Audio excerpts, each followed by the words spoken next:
Semoga salawat serta salam tercurahkan kepada Nabiullah Muhammad SAW beserta keluarga, sahabat, dan juga para pengikutnya hingga akhir zaman kelak. Alhamdulillah di siang hari ini kita masih bisa melanjutkan kajian muslimah, kajian rutin bulanan, dan alhamdulillah pula teman-teman mau menghadiri majelis yang penuh barokah ini, semoga tidak bosan. Kali ini kita menghadirkan Bunda Ais ya.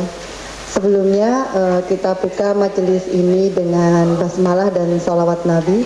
Bismillahirrahmanirrahim. Allahumma sholli ala Muhammad wa ala alihi wasallim. Biar menambah keberkahan dalam majelis ini, kita sedikit akan mendengarkan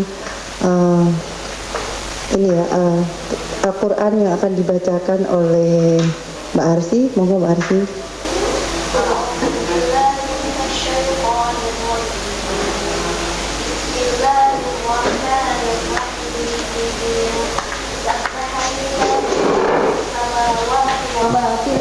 وهو العزيز الحكيم يا أيها الذين آمنوا لم تقولون ما لا تفعلون لقومه يا قوم لم تؤذونني وقد تعلمون أني رسول الله إليكم فلما زاغوا أزاغ الله قلوبهم والله لا يهدي القوم الفاسقين وإذ قال عيسى ابن مريم يا بني إسرائيل إني رسول الله إليكم مصدقا لما بين يدي من التوراة ومبشرا برسول يأتي من بعد اسمه أحمد فلما جاءهم بالبينات قالوا هذا سحر مبين ومن أظلم ممن افترى على الله الكذب وهو يدعى إلى الإسلام والله لا يهدي القوم الظالمين يريدون ليطفئوا نور الله بأفواههم والله متم نوره ولو كره الكافرون هو الذي أرسل رسوله بالهدى ودين الحق ليظهره على الدين كله ولو كره المشركون يا أيها الذين آمنوا هل أدلكم على تجارة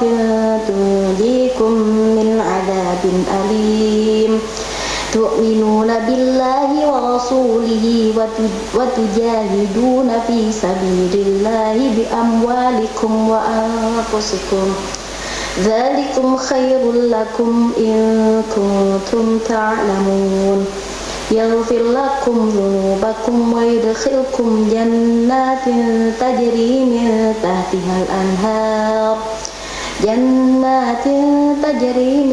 تحتها الأنهار ومساكن طيبة في جنات عدن ذلك الفوز العظيم وأخرى تحبونها نصر من الله وفتح قريب وبشر المؤمنين يا أيها الذين آمنوا كونوا أنصار الله كما قال عيسى ابن مريم للحواريين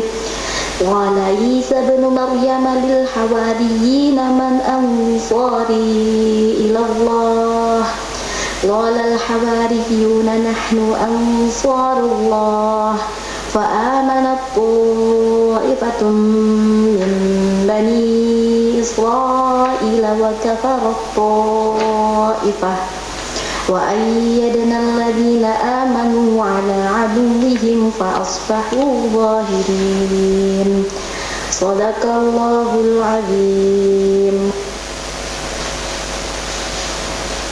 Jazakallahu khair Mbak Arsi. Alhamdulillah dengan dibacakannya Al-Quran Surat As-Saff tadi semoga bisa menambah keimanan kita. Founder komunitas Muslimah Swimming Squad, founder komunitas Cuti Curhat Penuh Arti, Cuti Curhat Penuh Arti. co-founder komunitas Like Indonesia, pembina Klinik Nikah Surabaya, owner Azanaya Event Organizer, owner Azanaya School of Life, Sekolah Alternatif Setara SD, owner Azanaya Life kurs lembaga kursus, public speaker di beberapa instansi dan sekolah Jatim, Jateng, Sumatera, dan Sulawesi, narasumber lepas di beberapa radio. Begitu banyak ternyata aktivitas beliau. Meskipun ya semoga kita juga bisa meneladani beliau bagaimana bisa membagi waktu, memanajemen waktu dengan saat aktivitas tersebut dengan keluarganya. Langsung saja kita simak kajian siang kali ini dengan tema Being Happy More Productive. Pada Bunda Is, kami silakan. Baik, terima kasih. Bismillahirrahmanirrahim. Assalamualaikum warahmatullahi wabarakatuh. Saya kasih pantun mau, Bu? Jalan-jalan ke Raja Ampat. Nah itu, udah cakep nih. Saya lagi ya. Jalan-jalan ke Raja Ampat. Tidak cukup kalau hanya satu kali. Kalau salamnya dijawab kurang kompak, kurang semangat, boleh ya diulang sekali lagi? Boleh. Semangat nggak, Bu? Ngantuk? Apalagi udah jam siang, udah makan, Bu? Belum ya? Saya khawatir ada zat besinya ya, Bu ya. Baik, saya ulang lagi, kita lebih semangat, lebih kompak. Assalamualaikum warahmatullahi wabarakatuh. Ya, alhamdulillah nahmaduhu wa nasta'inu wa nastaghfiruh wa na'udzubillahi min syururi anfusina wa min sayyiati a'malina may yahdihillahu fala mudhillalah wa may yudhlil fala hadiyalah. Asyhadu an la ilaha illallah wa asyhadu anna Muhammadan abduhu wa rasuluhu nabiyya ba'da. Alhamdulillah ibu-ibu semuanya, ada bapaknya satu. Segala puji syukur kita panjatkan kepada Allah semata karena kita masih diberi kesehatan, masih diberi waktu luang sehingga kita bisa hadir di sini. Kita juga diberi nikmat iman, nikmat Islam. Cuman pertanyaannya, apakah kita sudah merasakan nikmatnya beribadah? Itu kadang berapa bulan terakhir ini tuh kalau berdoa itu salah satunya adalah doa minta dikasih nikmat beribadah, betul nggak, Bu? Kadangkala ibadah yang kita lakukan itu cuma sekedar ritual tanpa ruh, iya nggak? Sholat, jungkar balik gitu kan? Cuman poinnya kayak membekas begitu. Kadangkala kemudian kita tilawah gitu ya. Seringkali tilawahnya ya tilawah seperti lisan sedang bertilawah. Cuman kadang-kadang kok nggak terletak ya di hati. Kadang-kadang ini yang seringkali kita lupa untuk meminta kepada Allah. Dari sekian banyak nikmat kita syukuri, tapi seringkali kita juga lupa ya untuk meminta agar kita bisa merasakan nikmatnya beribadah. Kemarin itu saya baru pulang dari Jambi. Jadi bulan kemarin saya dari Aceh. Ini hari Senin kemarin saya baru pulang dari Jambi. Ketemu sama salah satu kiai besar di sana. Saya tanya, Pak Yai, kira-kira apa yang membuat hati kita itu sulit merasakan nikmatnya beribadah? Datang-datang saya langsung tembak pertanyaan itu. Beliau jawabnya apa, Bu? Salah satu yang bikin kita tidak merasakan nikmatnya beribadah itu adalah satu, mungkin kita sudah lama meninggalkan qiyamul lail. Makjeleb gitu ya. Meninggalkan qiyamul lail itu berarti bukan sekedar kita tahajud, tapi juga membawa ruhnya, membawa perasaannya, membawa jiwanya dalam sujud-sujud panjang kita di qiyamul lail. Dan yang kedua kata beliau bisa jadi karena kita masih banyak maksiatnya. Wah ya, ini tamparan buat saya, tamparan juga buat kita semua. Kadang-kadang kita tuh maksiat itu nggak sadar ya, bener nggak, Bu? Kadang-kadang itu kita nggak sadar loh, Bu. Misalnya nih, kita kemarin tuh saya barusan ada acara sama Ibu Wali Kota di mana, di Royal. Kadang-kadang ngelihat itu ada, nggak entah wangiku ya Allah, kelambine orange, jilbab pink, celana biru, sepatunya pelangi, kok hanya matching belas. Ini kan juga akhirnya maksiat ya, Bu ya, bener nggak? Gak kenal nambah dosa kan begitu. Kadang-kadang itu yang, oh iya ya, kita nggak sadar. Kadang-kadang juga kita akhirnya berdusta, berbohong. Ini yang kata beliau bisa jadi ini yang membuat ibadah kita itu kurang terasa nikmat gitu. Saya kalau cerita ini tuh masih keinget ya, Bu. Jadi ada seorang ahli ibadah, ini sebelum kita masuk materi ya. Ada seorang ahli ibadah, ini diceritakan dalam sebuah kitab waktu saya kajian mendengarkan kisah ini. Jadi ahli ibadah ini nggak disebutkan namanya siapa, pokoknya disebutnya abid, ahli ibadah. Abid ini dia tuh hidupnya 1000 tahun, lama apa dikit? Jadi kalau manusia rata-rata berapa Bu? 60, 70 ya kan, mentok-mentok 80, 90 kan gitu. Jarang sekali yang 100 kan. Nah ini 1000 tahun. Orang zaman dulu itu emang lama-lama ya. Sampai suatu hari dia tuh merasa kok aku hidupku ini selalu dekat dengan maksiat. Itu tadi nggak kenal, tiba-tiba batin ya nggak sih. Kemudian sama keluarga, sama tetangga dia akhirnya berbuat zalim dan sebagainya. Akhirnya untuk meminimalisir dosa itu dia tuh pergi uzlah. Kemana? Ke puncak bukit, ke atas gunung. Nah ketika di sana itu dia tuh tinggal di dalam gua, yang di sana itu kerjaannya dia itu cuma ibadah tok. Ibadah di dalam gua, kalau dia lapar qadarullah dengan izin Allah, pas dia lapar maka yang dilakukan adalah dia tinggal keluar ke pintu gua, ada pohon yang dia itu pohonnya kering kerontang, nggak ada buah, nggak ada daunnya. Tapi ketika dia lapar, qadarullah itu muncul satu buah yang ranum, sehingga dia bisa petik, dia makan dan akhirnya dia kenyang. Masuk lagi ibadah lagi, begitu seterusnya selama 1000 tahun. Kira-kira dosanya dikit nggak kalau di sana? Kenapa kok dikit Bu? Iya kan, nggak ketemu banyak orang. Kalau nasi bisa dibatin kan, nggak ada yang bisa dibohongin, nggak ada yang bisa lisannya ini menyakiti orang lain karena minimalisir banget gitu kan. Nah, singkat kata, akhirnya dia meninggal.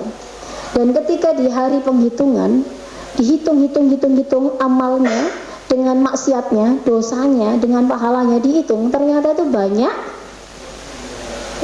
pahalanya deh. Banyak pahalanya. Ya 1000 tahun loh Bu. Gak ketemu orang kan. Ketika begitu kemudian Allah itu mengatakan gini, wahai hambaku, masuklah kamu ke dalam surgaku karena rahmatku. Nah si Abid itu gak terima. Loh ya Allah, saya masuk ke surgamu itu bukan karena rahmatmu belaka, tapi karena ibadahku ini loh yang 1000 tahun gitu. Kata Allah yang kedua kalinya, wahai hambaku, masuklah kamu ke dalam surgaku karena rahmatku. Tetap komplain, gak terima. Saya itu loh sampai uzlah, sampai pergi dari rumah, meninggalkan kampung saya, meninggalkan sanak saudara saya untuk beribadah hanya kepadamu. Jadi kalau aku masuk surga itu wajar. Kenapa? Ya ini ibadahku selama 1000 tahun. Yang ketiga kalinya, wahai hambaku, masuklah kamu ke dalam nerakaku. Wong masuk surga aja komplain ya, apalagi masuk neraka. Khasnya manusia kan.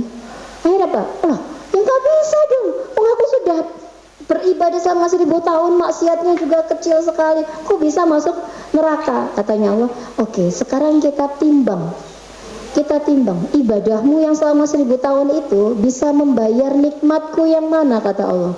Akhirnya ditimbang. Panjenengan tahu ibadahnya yang 1000 tahun, yang minim dosa tadi itu bisa membayar apa? Ada yang tahu nggak? Yang tahu jajan semua dibawa pulang boleh. Dan ternyata ketika ditimbang itu 1000 tahun ibadahnya itu mampu membayar satu bola mata kiri saja. Bayang, belum bayar mata kanan, belum bayar tangan, belum bayar kaki, belum bayar paru-paru, jantung, ginjal dan sebagainya. Akhirnya ini masuk neraka nih. Dan ibadah yang sama 1000 tahun ternyata tuh gak ada apa-apanya dibandingkan nikmatnya Allah yang udah kasih itu. Makanya kita kadang-kadang suka lupa ya Bu ya, mensyukuri nikmatnya Allah. Bener gak Bu? Dan kita tuh baru ingat kalau itu sudah diambil. Bener gak? Ya mudah-mudahan kita senantiasa jadi hamba yang bersyukur ya.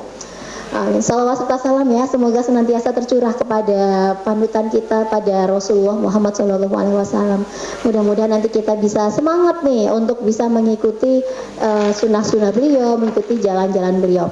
Nah, ibu-ibu, hari ini kita mau ngomongin tentang apa? Bahagia. Ada yang sedang merasa tidak bahagia hari ini?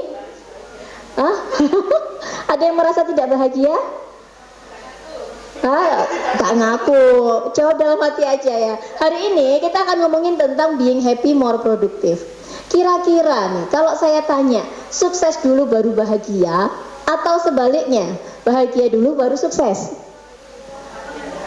Bahagia dulu baru sukses? Hah? Iya toh. Sukses dulu baru bahagia atau bahagia dulu baru sukses? Sukses sambil bahagia.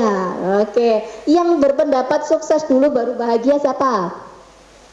Ada. Bahagia dulu baru sukses siapa? Yang nggak jawab semuanya yang mana? Iya, ini sukses dulu baru bahagia atau bahagia dulu baru sukses? Nah, ternyata ada sebuah penelitian dari Cohen tahun berapa? Tahun 2003. Wah, suwe penelitiannya sama sampai sekarang ini masih relevan hasil penelitiannya. Dia mengatakan bahwa orang bahagia itu memiliki kekebalan tubuh yang lebih baik. Pernah dengar kalimat ini? Makanya kemarin ketika COVID pandemi lagi tinggi-tingginya, orang itu apa yang disarankan sama dokter? Wes gak usah kakean pikiran, bahkan kalau perlu matikan TV, WA-nya juga dimatikan, betul nggak? Semakin dia khawatir, semakin dia stres, maka dia akan semakin lambat sehat. Kenapa? Imunnya semakin turun gitu. Nah, kalau dari logika ini aja, nek dia bahagia maka dia sakit, dia sehat. Kalau dia sehat bisa nggak dia produktif, sukses? Logis kan? Atau sebaliknya, kalau dia tidak bahagia, maka dia rentan sakit. Nah, kalau rentan sakit bisa nggak produktif dan sukses? Ya susah, betul ya? Maka logika ini masih masuk nih. Makanya kenapa kadang-kadang kalau kita lagi gerah, lagi tidak enak badan, satu itu apa? Positive thinking, betul ya? Positive thinking itu memang obat yang mujarab gitu ya.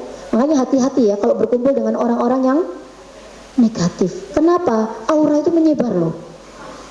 Toksik, betul toksik. Karena contoh nih misalnya, ada nih ibu-ibu nih lagi ada mau rapat gitu kan, tiba-tiba ada satu yang datang, aduh maaf ya bu, saya terlambat, ini tadi ya di depan tuh loh, ya Allah ngeliat ada kecelakaan, ya Allah ngeri, itu truknya tuh nabrak motor, orangnya berdarah-darah, tuh dibilangin dari saya tuh ngeri liatnya. Orang ini ngomong kayak gitu, sebelahnya mungkin nyaut, iya bu, saya tuh juga pernah lihat tuh, ada kecelakaan, tuh dibilangin dari ya bu, ada kami coba bayi, yang lain tuh, oh iya ya Allah, kok bisa kayak ngono ya, bener nggak bu?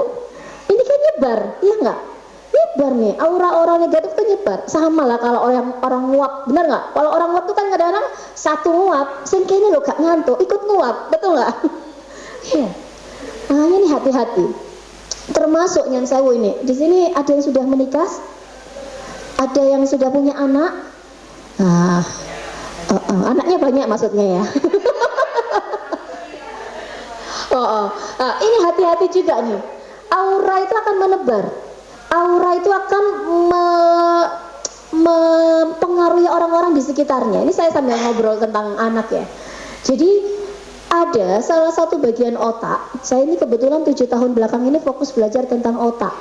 Saya bukan dokter, bukan psikolog, bukan psikiater. Saya cuma emak-emak biasa yang anaknya itu tadi kata beliau homeschooling. Jadi otomatis saya harus belajar kan ya. Kalau ibu-ibu yang nyekolahkan anak itu kan rada enteng, betul? Paling awal-awal aja hektik kan. Ayo dek, cepat SMB ya, gitu ya, awal-awal aja.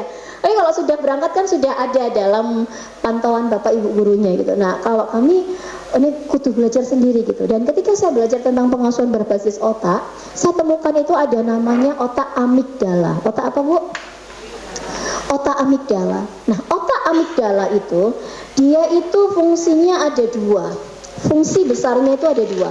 Yang pertama, otak amigdala itu satu, dia itu sebagai pusat kontrol emosi. Jadi kita, pasangan kita, anak-anak kita, semuanya kita, kalau sedih, marah, kecewa, takut, bahagia, maka tempatnya ini dikelola di otak apa tadi? Di otak amigdala. Dan yang kedua, ternyata otak amigdala itu adalah otak tempat pusat kontrol rasa ingin tahu. Jadi, kalau kita pengen rasa ingin tahunya bagus, belajarnya maksimal, maka amigdalanya ini harus siap untuk belajar. Kebayang, biasanya ibu-ibu, para perempuan, entah dia di rumah ataupun kerja di publik seperti kita-kita ini, bener kan? Mesti kan setiap pagi nyiapnya anak ke sekolah ya, bener ya? Nah kadang-kadang hektiknya itu kan di jam-jam itu, betul? Iya nggak? Naik suaranya beberapa oktav kan? Harusnya bangun, dia telat bangun, harusnya udah disiapin semalam, ternyata nggak disiapin ya, udah tahu jamnya mepet masih lelet, ya. Wah hektik gitu, ayo dia cepat berangkat, kamu kalau terlambat nanti harga diri mama dipertaruhkan. Bawa harga diri segala ya. Lebay, ada bu yang kayak gitu, cepet deh, cepet gitu. Akhirnya yang terjadi anak-anak berangkat ke sekolah itu dalam kondisi apa bu? Dalam kondisi, ya masih agak nangis tapi paling enggak jadi tertekan toh Bu. Dalam kondisi moodnya tuh lagi turun, iya nggak? Nah moodnya turun, tertekan, nggak semangat atau bahkan nangis tadi, itu efeknya otak apa tadi? Otak amigdalanya panas. Nah kalau udah otak amigdalanya panas, dia belajar. Amigdala itu juga pusat kontrol rasa ingin tahu. Ya sampai sekolah dia sinau Bu, belajar, tapi tidak, bukan nggak semangat Bu, nggak maksimal diterima di otaknya. Nah ini kan eman gitu kan, makanya ini hati-hati ini. Kenapa? Kalau kita mau berangkat ke sekolah, kita juga mau berangkat ke kerja, berangkat ke tempat dinas, maka pastikan nih otak amigdalanya dingin. Oke ya Bu, kenapa? Karena bahagia ini bisa meningkatkan kesuksesan, meningkatkan produktivitas. Nah, ya selamat datang Ibu, mari kita akhiri ya kajian siang kita.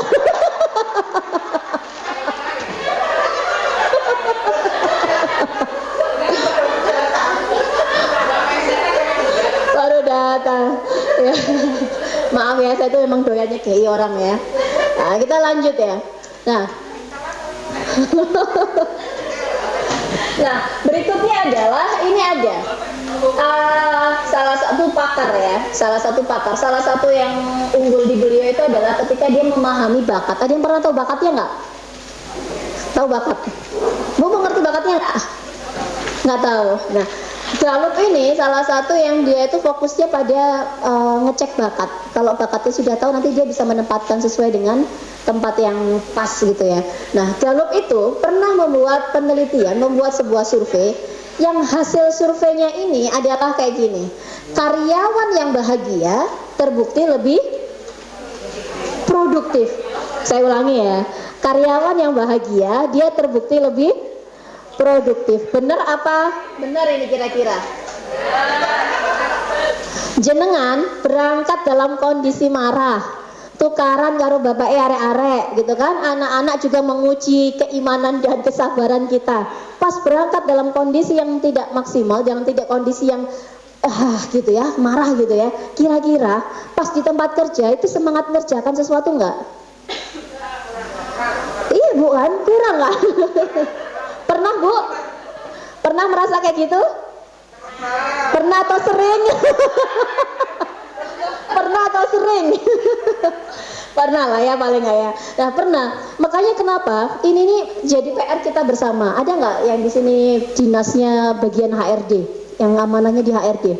Saya pernah ini materi ini pernah saya bawakan waktu diminta sama BPJS. BPJS waktu itu ngundang 200 perusahaan yang bekerja sama dengan BPJS itu HRD-nya. Untuk apa? Untuk gini, untuk membahas ini. Kenapa? Kalau karyawan di tempat dia bekerja itu dia bahagia, ya, dia itu hatinya senang, maka produktivitasnya itu juga akan naik. Nah, kira-kira materi ini penting apa enggak buat kita? Penting ya, makanya kita bahas ya. Nah, ini Gallup nih. Karyawan yang bahagia terbukti lebih produktif. Kadang saya diminta berbicara kepada para pegawai seperti ini. Tapi seringkali saya tuh juga diminta berbicara kepada para istri pegawai. Jadi yang Dharma wanita itu saya sering diminta mengisi itu. Kenapa? Karena kalau suaminya kerja di kantor, tapi kondisi rumahnya juga tidak kondusif, suaminya juga sama kan? Dia tidak akan maksimal gitu produktivitas di tempat kerja. Nah, pertanyaannya adalah, ibu-ibu di sini semua sudah bahagia atau belum? Iya ta. Saya tanya pojok, Mbak, bahagia Mbak? Alhamdulillah bahagia. Masih single berdua dulu. Masih single ya. Kita doakan semoga nanti mendapatkan laki-laki terbaik ya. Di waktu yang terbaik. Amin. Ibu bahagia enggak? Naik turun. Kayak iman ya naik turun. Kondisional. Oh. Kira-kira dari 0 sampai 10 jenengan itu bahagianya level berapa? Berapa Mbak, level berapa? 3. Kenapa kok 3 kira-kira? Enggak bahagia.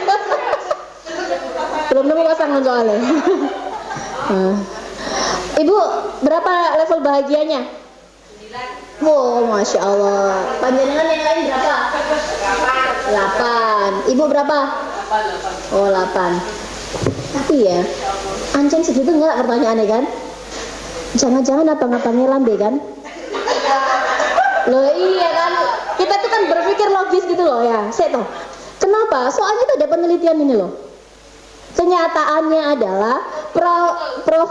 Sarlito Wirawan Sarwono itu 80% keluarga di Indonesia itu tidak bahagia. Hah? Oh itu optimis ya. Iya itu orang lain bu. Kita di sini 20%. 20%. Setiap saya ngisi, semua orang ngomongnya kayak gini. Jadi 80% siapa dong? Oh gitu. Mbak Sri kayaknya jajannya perlu ditambah. Biar kuat menghadapi kenyataan hidup ya Mbak. Nah ini loh. Kok 80% itu loh keluarga di Indonesia tuh mengaku nggak bahagia loh. Itu banyak apa dikit? Banyak apa banyak banget? Banyak banget loh. Itu ibarat kita mau dapat uang 1 juta, yang diterima cuma 200.000, yang 800 kemana empuh raib hilang kan? Itu banyak apa enggak 800.000 dibanding 200.000? Banyak. Makanya kadang-kadang kita ini perlu cek, iya tah aku ini sudah bahagia atau pertanyaannya adalah iya tah kita ini sudah bahagia, ojo-ojo pura-pura bahagia. Kenapa ya Kak? Kenapa? Karena ya Bu, gini loh Bu, karena kalau pura-pura bahagia itu gampang, yang susah itu pura-pura langsing.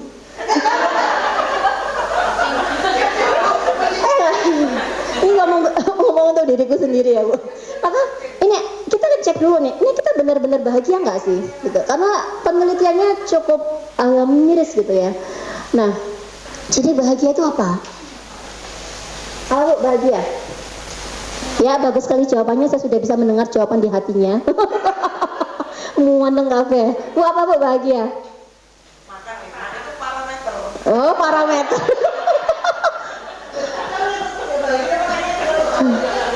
Atun, panjenengan tahu Atun? Atun yang di filmnya Sidul itu loh, nggak tahu nama aslinya siapa. Dia bilang tuh Bu, saya itu kalau stres, saya kalau sedih, nangis, tertekan, makan Bu. Jadi parameternya tidak berlaku umum ya. Saya pernah lihat itu di infotainment. Berarti apa Bu? Bahagia itu apa? Mau apa-apa keturutan. Pengen cilo ada, pengen umroh bisa gitu ya. Pengen ke Kadaposia bisa. Apalagi Bu? Bahagia apa Bu? Berarti kalau nggak keturutan? Bahagia. Nggak bahagia.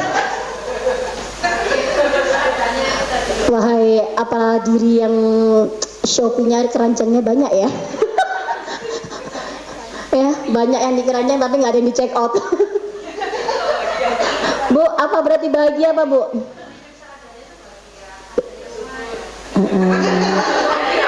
Alhamdulillah bahagia. Nah ibu-ibu apa Bu? Bahagia kira-kira apa Bu? Definisi bahagia Bu? Perasaan yang senang setiap hari, segalanya fisik terpenuhi. Kita juga. Psikis kita terpenuhi, pengen apa bisa? Apa terutama apa? Terutama psikisnya ya Bu ya. Nah, jadi ibu-ibu, ketika kita ngomong bahagia, seringkali itu kita dekat dengan kata ini, feeling good. Apa arti feeling good?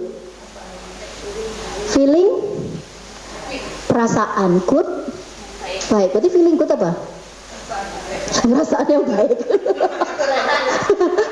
Nih itu tuh, itu gambar itu. Kira-kira orang itu lagi ngapain? Lagi santai. Santai, terus tiduran, Menikmati healing, menikmati apa Mbak? Menikmati hidup. Terus apa lagi? Kira-kira lo gambar itu ngapain? kayak bayar surat.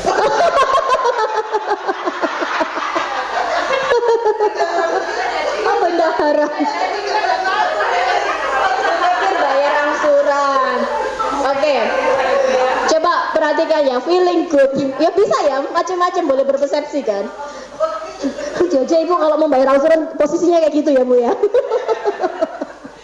Duh Gusti gimana bayarnya nggak duit apa.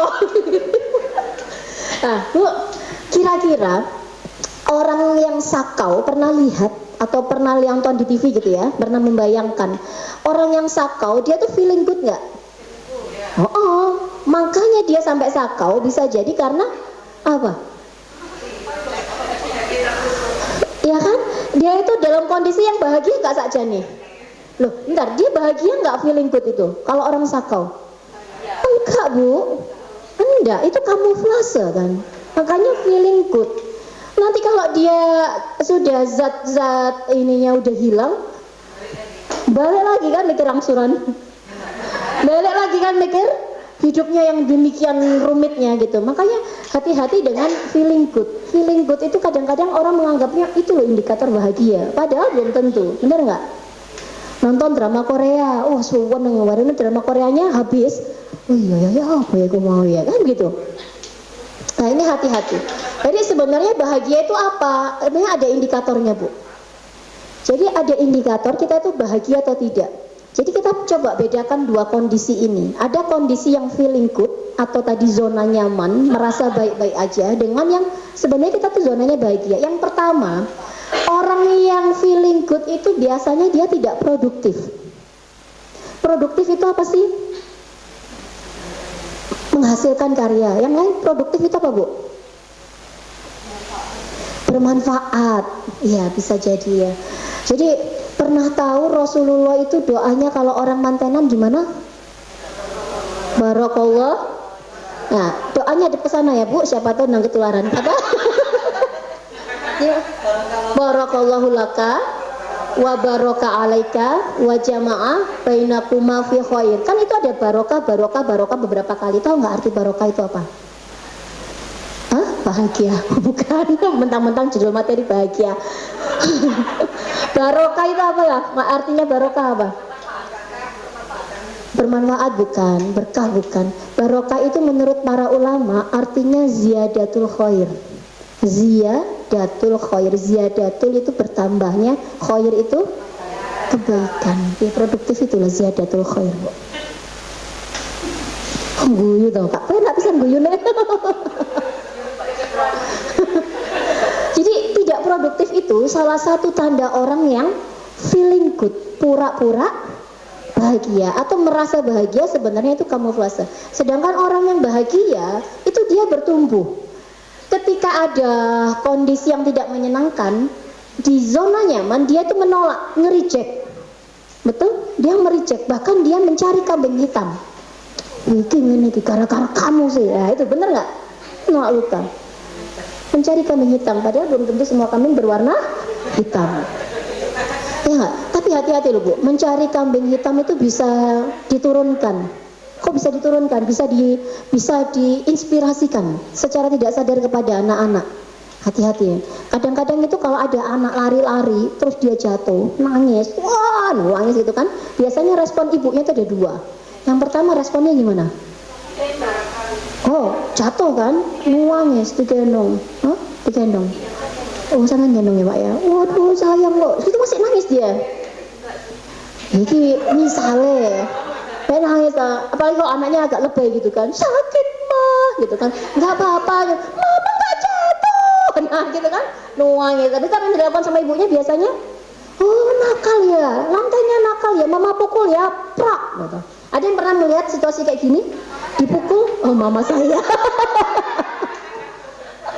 Oh, saya. Ada yang bilang kayak gini, itu saja nih ngajari apa? Kan mencari kambing hitam, menyalahkan bukan orang ya lantai dia, menyalahkan pihak lain. Kok orang kok ayam duduk menungso gitu loh, menyalahkan pihak lain atas kegagalan yang terjadi pada dirinya kan. Lalu dia jatuh tuh lantainya nggak salah kan, harusnya dikasih tahu lantainya basah, lain kali kalau jalan hati-hati, cukup kan. Nah ini contoh nih, hati-hati. Kadang-kala contoh lagi, anaknya nangis jatuh, yang dilakukan oleh ibu yang kedua apa? Kapok, terus no, ada yang kayak gitu? Iya nggak? Saya pernah loh lihat gitu. Saya tuh pernah waktu itu lagi zaman-zaman matahari waktu itu lagi rame. Saya nggak tahu itu lagi apa, rame pokoknya. Saya lagi milih-milih baju gitu kan. Lah kok ternyata tuh ada anak gendut besar ya, paling mungkin anaknya sekitar usia 5 tahun ya, tapi badannya kekar gitu, besar. Dia lari, jatuh persis di depan saya, ketebuk gitu ya, untung nggak goncang gempa gitu. Akhirnya pas jatuh begitu, nangis dia, sama ibunya itu langsung gitu, kapok, terus no, Melayu mana, kayak tipung mana gitu, kapok, korokan ya. Kenapa Bu? Bukan saya loh ya. Oh itu pelakunya di sebelah saya. Oh, oknum. Nah, ibunya kapok gitu. Saya tuh batin, ya Allah Gusti, ini kayak pepatah dalam bahasa Indonesia waktu zaman kita sekolah. Tahu apa pepatahnya? Sudah jatuh tertimpa tangga lagi maksudnya. Ini nih hati-hati ya nggak sih? Ini kan ada, kalau orang di zona nyaman dia akan menolak luka, nge-reject, mencari kambing hitam. Tapi kalau orang yang bahagia, dia tuh akan mencoba menerima luka. Ada orang yang nangis, sedih, aku nggak boleh sedih, aku nggak boleh nangis. Itu di satu sisi baik, tapi di sisi yang lain kalau kita orang yang dicurhati itu toksik, bener nggak? Ya it's okay not to be okay, bener nggak? Kok judul lagu ya? Judul film ya? It's okay not to be okay. Jadi nggak apa-apa loh kalau kamu tuh sedang tidak apa-apa, itu fitrah, itu wajar. Namanya kehidupan tuh pasti akan ada masalah gitu. Jadi nggak apa-apa, luka itu nggak masalah gitu. Makanya saya bikin tadi ada komunitas cuti, tahu cuti? Cuti Bu, libur. Cuti itu curhat penuh arti. Jadi kalau saya habis ngisi kemana gitu tuh biasanya selesai ngisi itu HP itu japriannya banyak Bu. Bahkan pernah satu hari itu japrian tuh 400.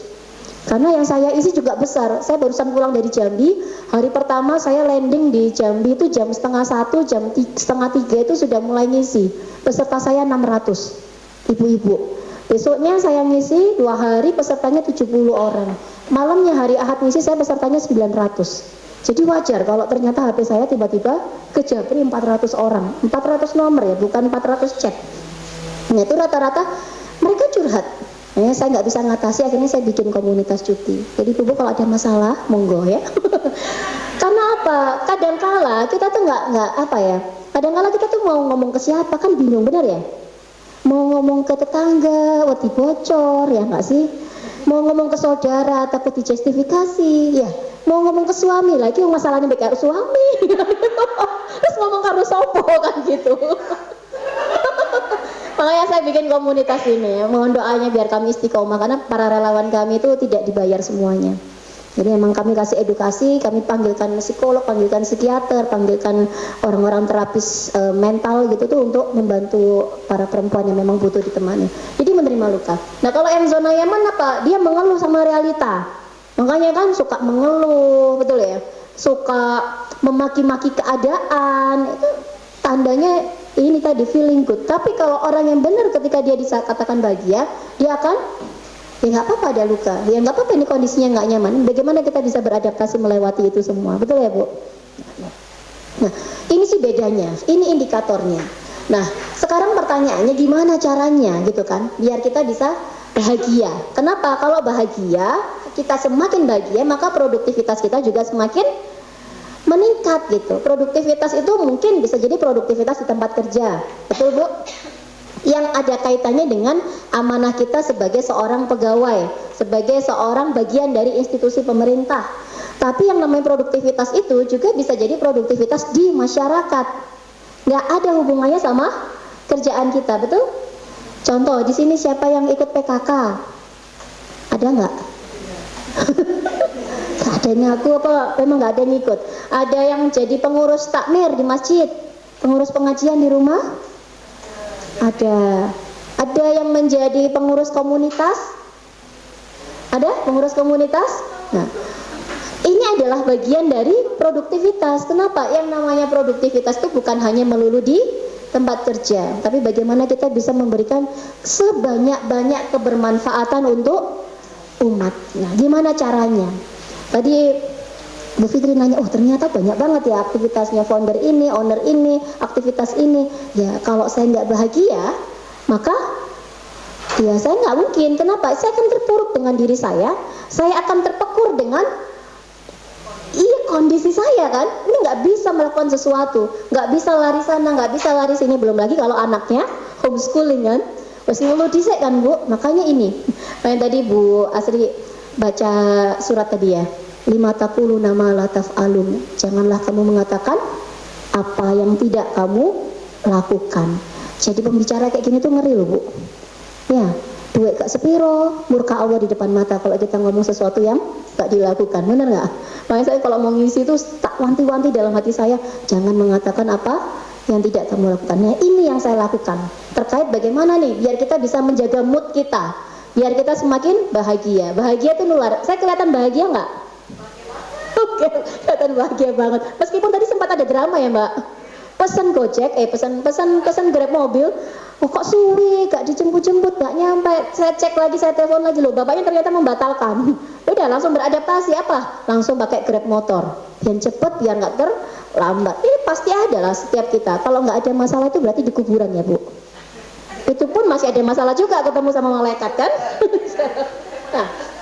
Nah sekarang gimana caranya? Ada yang pengen tahu nggak caranya? Biar kita bisa semakin bahagia dan meningkatkan kebahagiaan kita. Pengen? Pengen atau pengen banget? Nah kira-kira kalau menurut jenengan apa yang bisa meningkatkan kebahagiaan kita? Ayo, coba dibedek-bedek mawon loh. Siapa tahu nanti dapat door prize. Ya, lagu ya. Ini kayaknya Amanda di sini ya. Amanda yang temannya Opi itu loh. Apa Bu? Kira-kira? Berpikir positif. Yang lain? Bersyukur. Apa lagi? Bersabar. Ya Allah. Sabar. Ini paling buander. Kayaknya tahu jeroannya Bu Fitri. Nah, ya. Gimana caranya ya? Semuanya nggak salah. Cuman kalau menurut saya tuh ini ya, ada beberapa yang bisa kita kristalkan informasinya. Yang pertama itu bahagia itu kan pasti dari dalam ya. Ya, kita nggak bisa meminta orang lain untuk membahagiakan kita. Kita tidak bisa menuntut orang lain itu untuk membuat kita bahagia. Mas sampean mas, aku sudah menikah, lepas dari perwalian orang tuaku. Kok ya mau pulau soro, gak mau bahagia no? Bisa nggak? Nggak bisa kita menuntut orang lain bahagia, ya nggak sih? Tapi kalau anaknya, dek mama itu udah melahirkan kamu 9 bulan, untung gak dijawab, siapa sih njaluk ngono? Iya nggak sih Bu? Kadang-kadang kita tuh mengungkit-ungkit masalah itu loh. Lah apa ya dia minta toh? Ya seandainya dia bisa minta, mungkin kan dia minta lahir dari rahim ibu yang hafizoh gitu kan? Iya nggak sih? Hafizoh. Hafizoh itu apa Bu? Hafal Al-Quran 30 juz. Boro-boro 30 juz 30 aja bulat kita. Iya nggak sih? Nah, bahagia itu dari dalam, maka kita tidak bisa menuntut orang lain, maka kita harus mengikhtiarkan sendiri, kita harus mengusahakan sendiri. Sekali lagi nggak bisa nuntut suami, nggak bisa nuntut bapak, nggak bisa nuntut anak, nggak bisa nuntut Bu Fitri, ya kan? Nggak bisa menuntut rekan kerja gitu kan? Nah, ini apa? Gimana caranya? Yang pertama ya Bu, yang pertama kalau kita pengen bahagia itu mesti tahu apa bakat kita. Tuh, nggak terpikirkan loh. Kok tahu bakat itu bikin bahagia? Iya nggak? Emang tahu bakatnya apa? Masuk surga. Menghabiskan uang katanya. Itu bakat atau hobi Bu? Kelakuan. Ya kadang-kadang tipis ya. Nah bakat itu gimana sih? Kenapa kok saya sebut ini bakat? Ada yang bawa Al-Quran enggak? HP. Searching ya nggak apa-apa. Cari di surat Al-Isra 84. Coba cari ayat di Al-Isra 84. Coba cari dulu. Udah, siapa yang ketemu? Nah, baca ayatnya boleh, baca artinya juga boleh, tapi tolong baca arti dalam bahasa Inggris ya. Bro, kesuwen. Saya bisanya bahasa Inggris cuma no smoking I love you ngono gitu. Sudah, siapa yang udah ketemu? Loh kok aku Bu? Yang jenengan toh Bu? Siapa? Ibu sudah ketemu belum? Nah, ayo baca Bu artinya. 84 Bu. Katakanlah Muhammad setiap Lalu ditanya bahasa Jerman nih oleh gak gitu? Setiap orang berbuat sesuai dengan pembawaannya masing-masing, maka Tuhanmu lebih mengetahui siapa yang lebih benar jalannya. Nah, Allah itu udah matur di Al-Isra 84 itu bahwa kita itu akan berbuat menurut pembawaannya. Pembawaannya itu kalau kita lihat bahasa Arab, bahasa Al-Qur'annya itu namanya syakilah. Pakai shin, syakilah. Syakilah itu apa? Pembawaan. Bingung nggak sama artinya tadi? Pembawaannya masing-masing. Maksudnya gimana? Sama. Saya itu juga bingung. Nah, kalau kita bingung sesuatu, maka kita harus cari apa? Cari tahu. Kalau nggak ngerti artinya, kita cari terjemah. Kalau nggak ngerti maksudnya, kita cari tafsirnya. Ya, jadi benar cari tahu apa tafsirnya. Masya Allah. Apa tafsirnya? Ini banyak tafsir. Saya ngambil tafsirnya Buya Hamka di tafsir Al-Azhar. Beliau mengatakan kayak gini. Sebab itu sudah seyogyanya manusia mengenal siapa dirinya. Supaya apa nih? Supaya mudah ia menempuh jalan yang mudah ditempuh oleh bawaan dirinya. Buya Hamka itu menggunakan 2 kali kata mudah. Supaya mudah ia menempuh jalan yang memang itu mudah ditempuh oleh bawaan dirinya. Supaya apa? Hidupnya jangan gagal. Jangan gagal itu apa, Bu? Sukses kan berarti. Iya. Dan di situ kata hubungnya dan. Buya Hamka tidak menggunakan kata hubung atau. Dan jiwanya jangan sakit. Jiwanya jangan sakit itu apa? Berarti bahagia kan? Artinya di tafsir itu Allah itu pengen kita melakukan sesuatu yang memang itu udah Allah taruh, Allah takdirkan untuk kita lakukan. Supaya apa? Supaya hidup kita sukses dan supaya kita bahagia, bukan atau. Ada nggak kalau kita pakai atau itu contohnya gini, ada nggak orang yang sukses karirnya, sukses hidupnya, kaya, penghasilannya tinggi, jabatannya tinggi, tapi hidupnya itu nggak bahagia? Ada atau banyak? Banyak, Bu. Banyak banget. Ini contoh nih. Ini saya, Bu, ya. Saya itu kan punya kelas bakat. Nah, ada salah satu seorang bapak itu yang dinas di salah satu kantor pajak di sebuah kota. Sebut aja bapak namanya X. Beliau ngomong, iya Bu, saya tuh seperti yang katanya Bu Ais. Kenapa Pak? Saya tuh kalau berangkat kerja, hari Senin tuh males, hari Selasa lemes, hari Rabu nggak semangat, hari Kamis aras-arasen, hari Jumat baru semangat. Lo kok semangat? Besok libur. Bener, kayaknya mengalami semuanya. Bapak ngomong kayak gitu, Bu. Ya, semangat itu cuma hari Jumat. Kenapa? Besok libur. Gimana, Bu? Ya udah Pak, kita cek ya bakatnya. Setelah kita cek, benar Pak, Bapak itu kerjanya apa? Kantor pajak. Jadi apa? Saya nanya. Auditor. Tahu auditor, Bu? Nah, pemeriksaan keuangan. Oh, oke Pak. Kalau mau jadi auditor itu Bapak harus punya bakat A, B, C, D, E. Nah, kita cek dari hasilnya Bapak. Bakat A, Bapak itu warnanya, jadi kalau kita bakat itu kita kategorikan 5 warna. Merah itu dia punya bakat itu jadi kuat, kuning itu dia juga kuat, putih itu biasa, abu-abu itu dia lemah, hitam itu lemah banget. Oke Pak, 5 bakat. Yang nomor 1 hitam, nomor 2 hitam, nomor 3 putih biasa, nomor 4 abu-abu, nomor 5 abu-abu. Pantes ya Bu, saya tidak bahagia. Terjawab, Bapak menggut-menggut sendiri sebelum saya jelaskan. Pantes Bu, saya tidak bahagia. Terus gimana Bu? Saya harus resign. Loh Pak, jangan. Bapak itu jabatannya udah tinggi, gajinya udah gede, jenjang karirnya udah bagus. Lah kalau Bapak keluar nanti kan ya eman, muspro sia-sia. Nah nanti istrinya mau dikasih makan apa? Anaknya bayar sekolah pakai uang apa? Akhirnya kita coba cek Pak. Kira-kira bakat Bapak yang kuat A, B, C, D, E, dia punya bakat kuat yang merah-merah itu kita cek. Oh iya, kira-kira bakat ini cocok jadi apa? Oh ternyata cocok jadi edukator. Tahu edukator? Apa edukator Bu? Ngajar. Nah, contoh profesi ngajar apa? Motivator. Terus dosen, guru. Bapak nanya lagi, saya keluar mau daftar jadi dosen. Loh jangan keluar Pak. Bapak sewenang keluar gitu kan. Akhirnya saya nanya, Pak, di kantor pajak ada tidak pekerjaan yang job desk-nya itu edukasi? Ada nggak kira-kira? HRD, narasumber. Iya, ada penyuluh namanya. Ada penyuluh.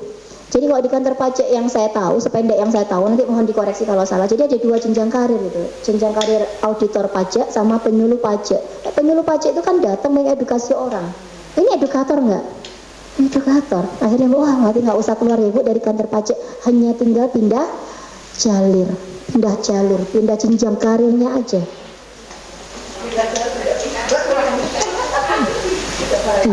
Aduh. Tidak ada alasan. Akhirnya sekarang beliaunya pindah Bu. Pindah kemana? Pindah ke penyuluh. Dan beliau merasakan, Bu saya bahagia. Senin berangkat itu bahagia. Mas Yosoro loh bahagia, bener nggak? Mas Yo abot, kerjaannya banyak.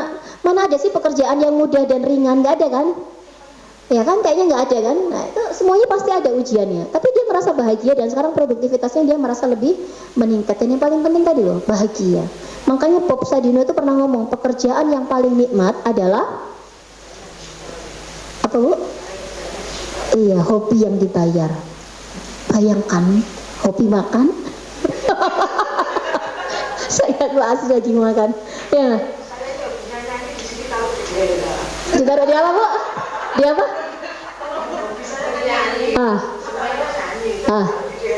Bagian keuangan. Bahagia dia. Nah ini kan jadi PR kan? Ya, jadi PR. Tapi nyanyi itu bukan bakat loh Bu, hobi. Nah padahal kita berbicara tentang bakat. Cuwok ya Bu. Wah kan ini loh. Makanya kenapa itu tadi, supaya mudah ia menempuh jalan yang mudah ditempuh oleh bawaan dirinya, supaya apa? Sukses dan bahagia.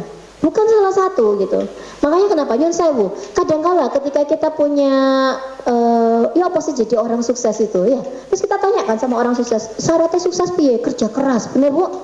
Banyak loh orang-orang itu yang bilang, oh kamu harus kerja keras. Tapi kita lihat kanan, kiri, depan, belakang, tetangga-tetangga kita, orang-orang yang kita kenal, mereka pekerja keras gak?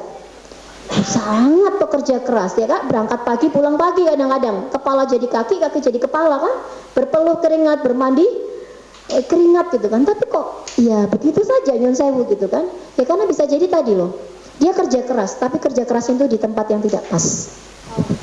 Dalam nggak ini?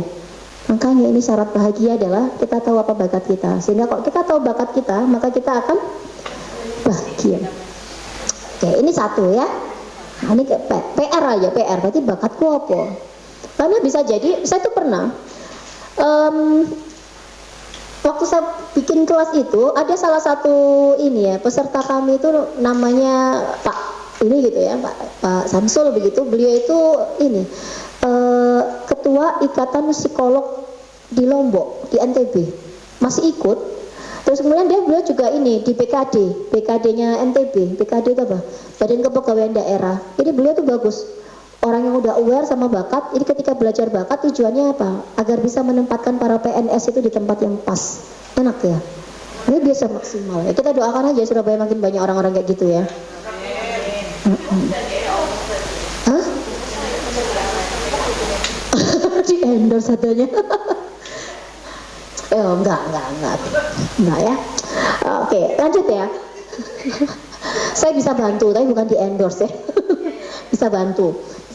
Lanjut ya. Kemarin tuh saya di Jambi 2 hari itu bahas ini sama para orang tua. Jadi kadang-kala orang tua itu, Nyun Sewu, ada penelitian loh, 87% itu banyak apa dikit? Banyak. 87. Oh, tadi yang tidak bahagia itu 80%. Ini ada penelitian. Kok 80? 87%. Ini mati kayaknya sudah habis waktunya ya. 87% mahasiswa di Indonesia itu mengaku salah jurusan. Benar nggak? Ada yang salah jurusan ya? Jadi ngaku salah jurusan, angkanya besar Bu. Ini penelitian tahun 2017. Saya dipanggil sama salah satu dosen Unbra. Kok iso kayak gini gimana? Benar nggak? Ya menurut saya subjektivitas saya itu satu, karena anak-anak ketika mau milih jurusan itu mereka itu opo jari opo ketoke, bener nggak? Wah aku tak masuk kuliah ini, kenapa? Bestiku di sana, iya nggak? Wah aku tak masuk ke situ, kenapa? Ya soalnya teman main bola aku lo kesana semua mau, nanti aku jadi bingung kalau cari teman lagi mah, ada kayak gitu kan? Atau kadang-kadang dia nggak tahu, terus ibunya, bapaknya itu merekomendasikan, yang merekomendasikannya itu juga tidak berdasarkan data, gitu. Datanya ya ada apa adanya. Ma masuk mana? Masuk ke Fakultas Hukum aja ya nak ya. Kenapa ma? Biar jadi kayak Om Anton, jadi pengacara kok kataannya enak suge. Ya nggak sih? Ini kan ketok-ketok isinya ketika dia masuk itu tadi merasa salah jurusan. Atau yang kedua, biasanya kalau masuk ke kampus itu kan pilihannya 2, betul? Atau kalau IPC zaman kita dulu kan 3. Nah, pilihan 1 mungkin dia cocok, wah aku kakean ngomong nih kayak aku di komunikasi aja. Masuklah dia ke komunikasi jurusan pertamanya, pilihan pertamanya. Tapi dia ambil pilihan keduanya apa? Bisa jadi yang nggak relevan. Yang penting masuk. Jadi dia cari passing grade yang kecil kan, walaupun itu nggak cocok sama bakat dan minatnya dia. Akhirnya apa? Ya itulah. Dan kebanyakan diterimanya di pilihan kedua. Nah itu, makanya ini PR banget gitu kan. Jangan sampai kita atau anak-anak kita itu sampai salah jurusan. Kalau tadi ngomongin mahasiswa, ternyata ada 71,7% penelitiannya orang bekerja, karyawan hari ini, pegawai hari ini itu mereka bekerja tidak sesuai dengan pendidikan terakhirnya.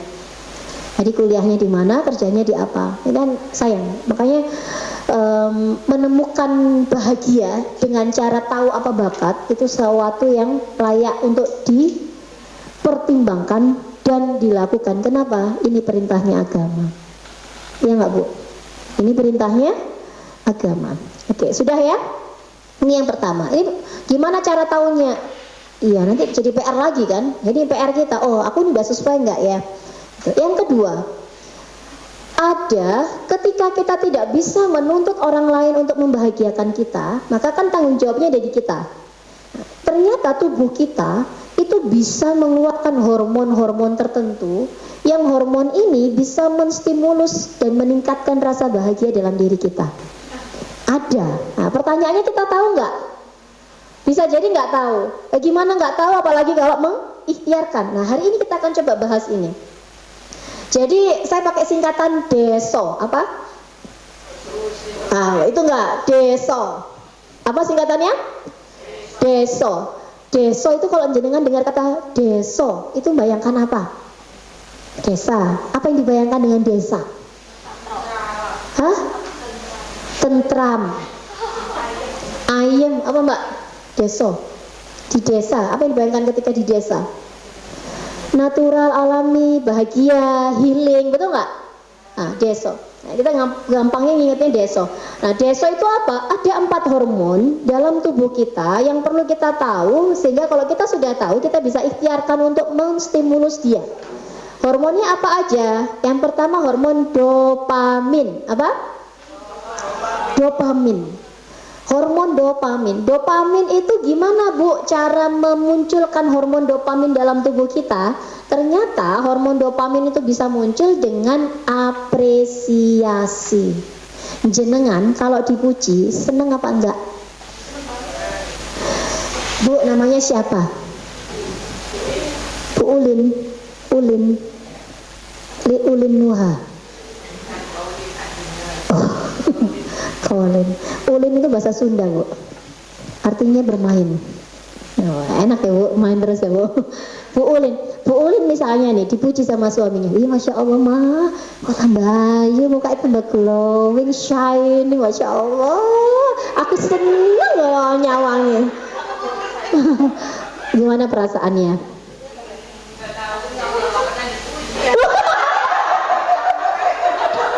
Sana. Peluk. Bayang lo aja Bu, bayang lo kalau dipuji kayak gitu, jangan gimana, kira-kira gimana?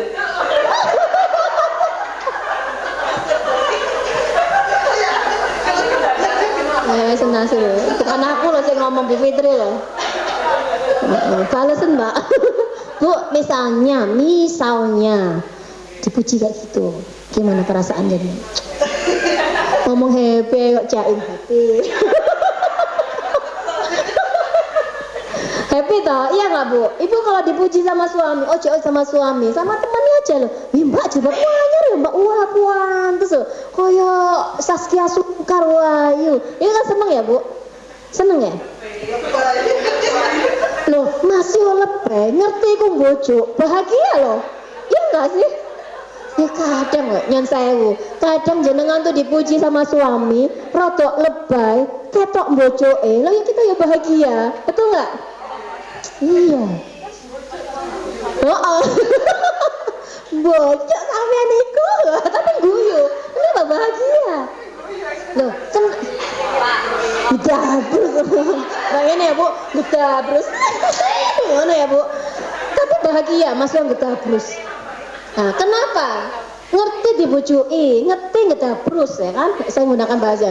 Tapi loh kok ya seneng kan, jenengan seneng, ngono loh, bener nggak? Kenapa? Ini loh, anak ada dopaminnya. Karena yang distimulus ada hormon dopamin, masih yang ngerti bojo kan gitu. Kenapa? Ini ada hormon dopamin gitu. Maka apresiasi itu bisa meningkatkan rasa bahagia. Jadi kalau jenengan pengen bikin pasangannya bahagia, diapresiasi. Kalau pengen anaknya bahagia, dipuji, dilem, dipuji gitu. Nah, cuman pertanyaannya, kalau pengen kita bahagia, kan nggak bisa kita mengharapkan pujian orang lain. Bufit, pujian aku Bufit. Wah, kan angel, iya nggak? Gak iso kan Bu? Terus gimana? Ibu ini sampai terus gimana kan? Ya makanya kita nggak bisa kan memaksa, menuntut orang lain untuk memuji kita, mengapresiasi kita. Maka kita harus punya kemampuan untuk mengapresiasi diri sendiri. Mengapresiasi diri sendiri. Gimana caranya? Ayo. Siapa Bu? Pernah nggak mengapresiasi diri sendiri? Terima kasih diriku. Wah. Meta. Yang saya ya kemarin tuh ada di Facebook itu yang mengkomplain, ada orang bilang kan maksudnya terima kasih diriku karena meskipun berat kamu masih tetap berjalan. Ada kayak gitu kan, terima kasih diriku meskipun berat. Ada orang itu yang lah apa ngomong makasih diriku, makasih sama Gusti Allah gitu kan. Ya enggak juga gitu. Wong itu tidak dilarang dalam agama kita, kecuali dia jadi orang yang narsistik. Tahu narsistik? Menganggap semuanya jelek, menganggap semuanya Di bawahnya dia itu yang nggak boleh sama Gusti Allah lo mati. Habis. Sudah ya, kita akhiri aja ya. Gimana? Sudah cukup diakhiri atau lanjut? Nah, Saya loh Mas Yo nggak pakai itu, suara saya keras ya. Oh nggak masuk video. Nah udah ya. Apa tadi? Mengapresiasi diri sendiri. Jadi panjenengan itu, kalau saya pribadi, gimana cara saya mengapresiasi diri makanya saya bisa bahagia, terus kemudian bisa lompat sana lompat sini, aktivitas sana aktivitas sini. Hal-hal yang sekecil apapun itu layak untuk diapresiasi kalau menurut saya. Merayakan keberhasilan meskipun itu kecil. Contoh keberhasilan menyetrika tumpukan setrika, mengeksekusi tumpukan setrika, itu berhasil nggak?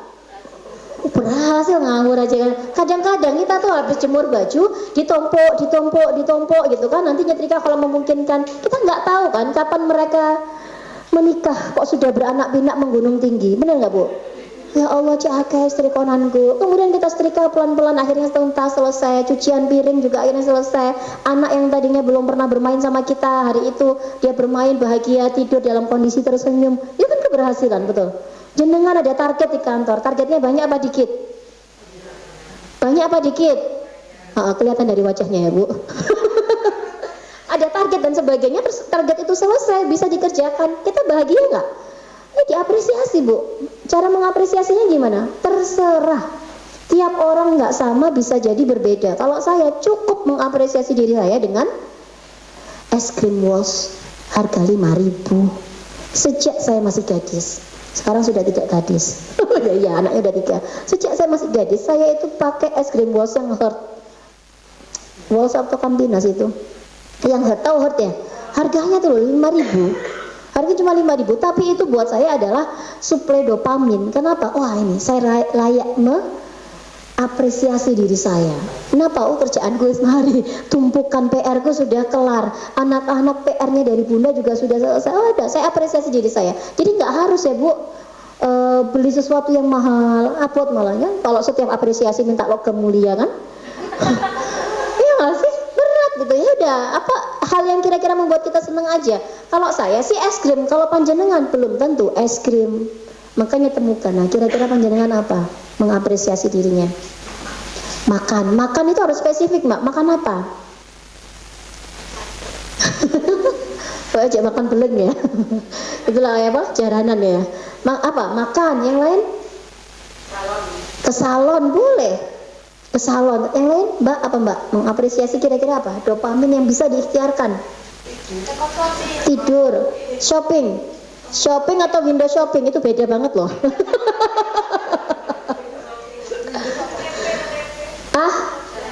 Jalan-jalan. Jalan-jalan ya. Meskipun jalan nggak harus beli kan? Dan jalan. Iya. Makanya kemarin Bu Eri Cahyadi waktu di Royal tuh bilang, acara kayak gini tuh emak-emak paling seneng kalau di mall. Kenapa? Bisa jalan-jalan, healing, masih gak tuku apa-apa, minimal tuku pentol. Iya kan? Udah bahagia, bener gak ya Bu? Iya, makanya ini perlu kita tahu. Kalau kita nggak tahu, PR. Kenapa? Bahagia itu tanggung jawab kita masing-masing. Oke, satu apa? Hormon apa? Dopamin. Caranya dengan apa? Apresiasi. Yang kedua, ada hormon namanya endorfin. Endorfin itu kayak morfin alami. Panjenengan tahu morfin? Orang kalau mau operasi itu kan disontek dulu sama morfin kan, biar apa? Ya biar fly, biar mati rasa gitu kan, biar lupa sejenak dengan sakitnya. Nah, endorfin itu adalah morfin alami yang Allah kasih dalam tubuh kita. Dan nggak perlu disontek endorfin itu. Dia bisa muncul dengan sendirinya asal ada stimulusnya. Stimulusnya apa? Satu, me time. Tahu me time? Yang tadi jenengan bilang, me time itu apa Bu? Waktu sendiri. Jadi kalau pergi jalan-jalan sama keluarga itu me time atau bukan? Bukan. Family time, podo remponge. Bener nggak Bu? Apalagi kalau punya anak kecil. Loh ya Allah, bener banget. Wah, semangat. Mbak anaknya jenengan nomor biru sih Mbak. Curhat ya. Ada yang baru anaknya mertua.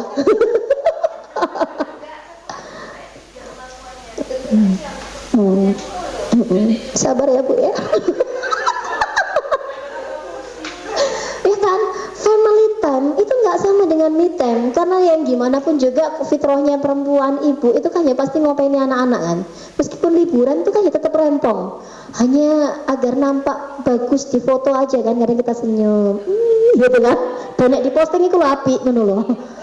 Tapi kan ya rempong kalau anak-anak masih kecil. Jadi family time itu nyon sewu berbeda dengan me time. Kalau me time itu benar-benar diri kita sendiri. Diri kita sendiri itu nggak bawa ekornya kita, mau dolan sama temen ya itu masuk me time. Ya nggak harus benar-benar sendiri menyendiri itu enggak. Misalnya saya jalan sama teman-teman, nah itu masih me time. Nah kenapa ini kok me time? Tadi otak apa? Tempat kontrol emosi. Saya kasih gambarannya. Jadi anggap aja ini tuh amigdala di sebelah sini. Dia tuh kayak jungkat-jungkit gini. Tahu jungkat-jungkit? Permainan jungkat-jungkit. Nah, amigdala itu di sebelah sini. Nah, di sebelah sini itu ada namanya otak prefrontal cortex, PFC. Apa Bu? PFC, bukan PVC ya, itu pipa. Nah, ini PFC. Otak PFC. PFC itu apa? Jenengan kalau misalnya bosen dengan rutinitas, kadang kerja gini bosen nggak?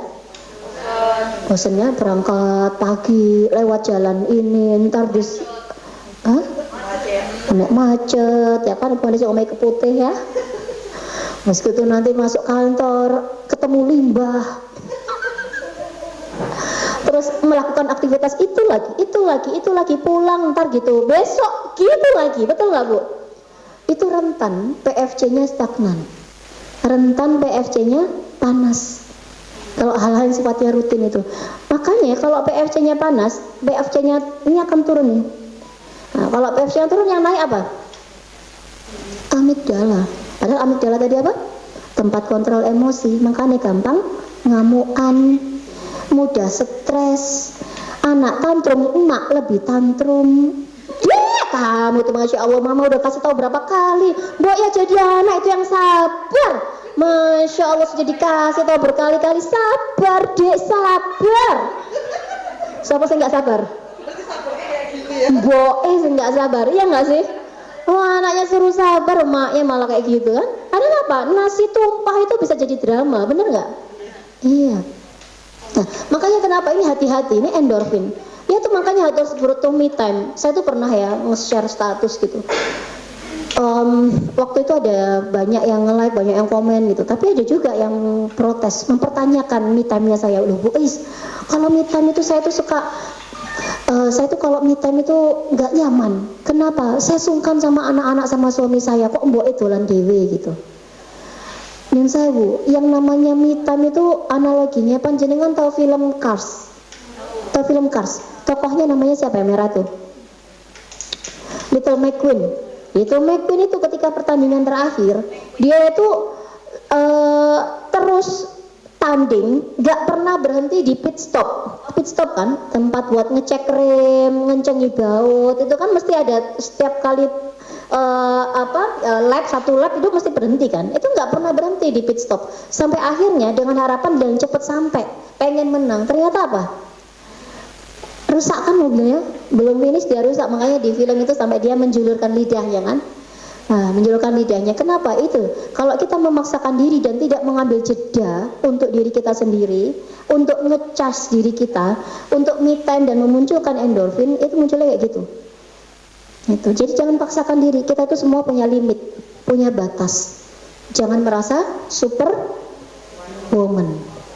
Karena nggak ada super woman, adanya cuma di TV kan. Iya. Oke, saat melakukan sesuatu yang disuka itu me time. Dan yang kedua itu saat olahraga. Kalau olahraga itu bisa muncul endorfinnya. Terakhir olahraga kapan Bu? Olahraga apa? Senam. Senam. Masih mending cobain tadi pagi. Kadang saya pernah ketemu sama ibu-ibu gitu ya. Kapan terakhir olahraga? SMA. Makanya loh. Olahraga Bu, olahraga itu bisa memunculkan endorfin. Olahraga apa? Terserah ya Bu, olahraga mau jalan kaki. Ya, kalau saya itu berusaha merutinkan jalan kaki setiap pagi minimal 30 menit. 2 kali putarannya SDR itu bisa Bu. Nah, atau misalnya mau senam boleh, mau sepeda boleh, jalan cepat, lari, apalagi renang boleh. Nggak boleh yang bilangnya Bu saya olahraga apa ngepel. Itu bukan olahraga. Karena yang namanya olahraga itu aktivitasnya ritmik, gerakannya berulang secara ritmik. Jadi olahraga. Kalau Rasulullah itu menyarankan apa? 3 olahraga yang disarankan sama Rasulullah. 1, memanah. 2, berkuda. Yang ketiga, berenang. Siapa di sini bisa berenang? Yang nggak bisa berenang? Nah, saya bikin Bu. Saya bikin komunitas muslimah swimming squad. Jadi saya tahun 2019 itu ngelamun di pinggir kolam, kok akeh ya para muslimah di Surabaya nggak bisa renang. Betul ya Bu? Banyak yang nggak bisa renang atau banyak yang bisa renang? Banyak yang nggak bisa renang. Padahal itu olahraga sunnah, bener? Bisa munculin endorfin, bisa bahagia, bisa sehat, dan yang pasti semoga ini bisa jadi kita punya skill kalau terjadi sesuatu. Kok tenggelam, ininya jatuh dan sebagainya, kita punya skillnya. Akhirnya saya izin ke suami saya, boleh nggak saya ngajar renang emak-emak? Boleh. Iya, saya ngajar renang. Jadi gendut-gendut gini saya pelatih renang. Iya, murid saya sudah 3.000. Iya, Bu, murid saya 3.000. Itu yang dibacakan tadi.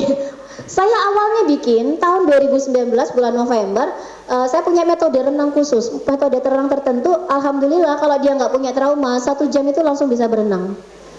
2 jam itu lah insya Allah bisa berenang. Bisa berenang. Nah, makanya waktu itu akhirnya banyak yang minta, Bu minta di sini, Bu minta di situ, Bu minta di sini ya. Padahal saya punya waktu yang terbatas, saya punya anak kecil harus bagi waktu. Kata Bu Fitri tadi gimana manajemen waktunya. Akhirnya saya menduplikasi diri. Sopo sing gelem ngajar renang kayak aku, ayo tak ajari renang meskipun kamu nggak bisa berenang. Nanti tak ajari gimana cara ngajar renang. Syaratnya cuma 1, kamu nggak boleh dibayar. Sebagaimana aku juga nggak dibayar kalau ngajar renang, karena kita sedang syiar olahraga sunnah. Dulu saya cuma 1 orang ngajarnya di Keputih di komplek rumah saya. Sekarang di SDR. Sekarang pelatih kami ada 164 emak-emak yang nggak dibayar kalau ngajar renang. Dulu saya ngelatih paling sebulan itu mentok itu ngajar 40 orang Bu. Sekarang hari ini kita hampir di angka 2.900 yang sudah kami latih berenang di 42 kota. Jadi saya datang ke kota ini, cari pelatih, saya ajar, mereka yang mensyiarkan ke masing-masing. Nah, Ada yang mau belajar renang, monggo, silahkan. Iya, nanti saya kasih linknya ke beliau ya. Nanti ibu-ibu bisa masuk ke tempat terdekat dengan rumah atau dengan kantor. Karena kita sudah banyak titiknya insya Allah. Nah sudah ya, ini olahraga nih, endorfin. Bu, ada lagi nggak selain endorfin itu me time, kemudian olahraga, aktivitas alam dan spiritual itu masuk di sini. Masuk ke endorfin. Makanya kenapa ada kisah, ada seorang sahabatnya Rasulullah itu yang waktu perang itu kena panah. Panjenengan tahu bentuknya panah itu kan anak panah kayak gini kan. Jadi udah masuk ke daging, mancap jelek gitu kan, kalau mau ngambil itu kan pasti menyobek kan. Bukan kayak jarum tinggal diambil gini kan, pasti mengoyak dagingnya gitu. Makanya sahabatnya Rasulullah waktu itu bilang gimana? Aku ambilin dalam kondisi sedang sholat. Itu udah endorfin. Jadi penghilang sakit, morfin alami tubuh. Nah, cuma orang-orang tertentu yang bisa merasakan itu ya Bu. Itu terkoyak dagingnya aja nggak kerasa. Kita nyamuk lewatnya ngerti. Astagfirullah ya Rabbi. Ya nggak? Udah ya? Jadi ini endorfin. Dah ya, waktunya tinggal sedikit. Saya lanjutkan. Satu, tadi hormon apa? Dopamin. D. Yang kedua E apa? Yang ketiga apa? Serotonin. Ini kita sebut juga sebagai hormon pencernaan. Dia terstimulus dengan banyak hal. Salah satunya yang paling besar, dia stimulusnya di usus. Munculnya di usus. Stimulusnya dengan apa? Ini makanan-makanan tertentu. Iya, makanya ini panjenengan perlu catat nih. Perlu note. Kenapa? Nek sudah moodnya nggak enak, nah ini serotoninnya muncul kan dari ini. Apa itu? Alpukat. Nah, siapa yang senang alpukat? Nah, entah di jus, entah langsung digado, kasih apa terserah. Itu alpukat itu sumber serotonin. Yang kedua kacang. Asam urat. Ya hati-hati, jangan pilih kacang kalau gitu. Kalau saya kacang apa terserah, kacang tanah, kacang edamame, kacang kedelai, kacang apa gitu kan. Kalau saya sih senang saya edamame. Edamame kan ada yang salt. Nah, kalau saya tuh mentok di situ. Jadi saya kalau belanja bulanan edamame mesti masuk keranjang. Kenapa? Ya satu buat sehat, yang kedua buat menstabilkan emosi. Untuk mensuplai serotonin. Yang ketiga itu kuning telur. Nah, ya jangan berarti. Wah, BKP kolesterol. Yang keempat ini coklat. Ya, coklat ya. Jadi ini bisa nih. Maka ini bisa ibu ikhtiarkan nih kalau belanja. Walaupun lagi nggak pengen, walaupun lagi nggak butuh, tetap aja masukin keranjang. Kenapa? Ini dia bisa mensuplai serotonin, bisa meningkatkan bahagia. Gitu. Terus apalagi aromaterapi. Nah, cuman masalahnya aromaterapi kan banyak ya. Nah, kira-kira aromaterapi apa yang paling efektif? Bau apa? Jangan bilang bau ketek suami. Ada loh yang jawab kayak gitu, bau ketek suami katanya. Apa? Hah? Min. Oke, yang lain? Bambu. Yang lain? Oh, apa? Numerasi.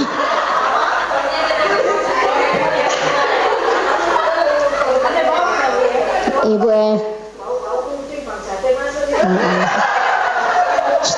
mau bayar utang. Saya ingin numerasi.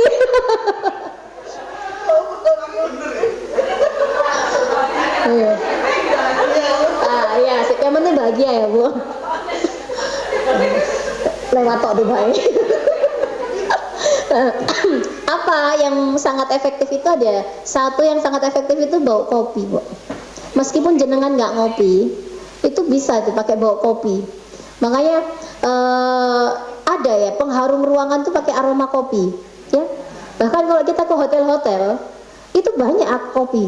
Kenapa? Karena secara penelitian memang ini efektif untuk meningkatkan serotonin yang dia itu bisa menurunkan kadar stres. Kopi. Makanya kalau nggak ngopi, ambil aja bau aroma kopi. Jadi pakai parfum-parfum yang aroma kopi atau misalnya jenengan menyeduh kopi gitu ya, taruh sini. Makanya kalau mobil kita bau, ya entah kita nyimpan sesuatu apa sampai lupa, itu kan dinetralisir dengan kopi biasanya. Yang kedua bau apa? Bau tanah waktu hujan. Daun pandan, dikolok langsung ya Bu.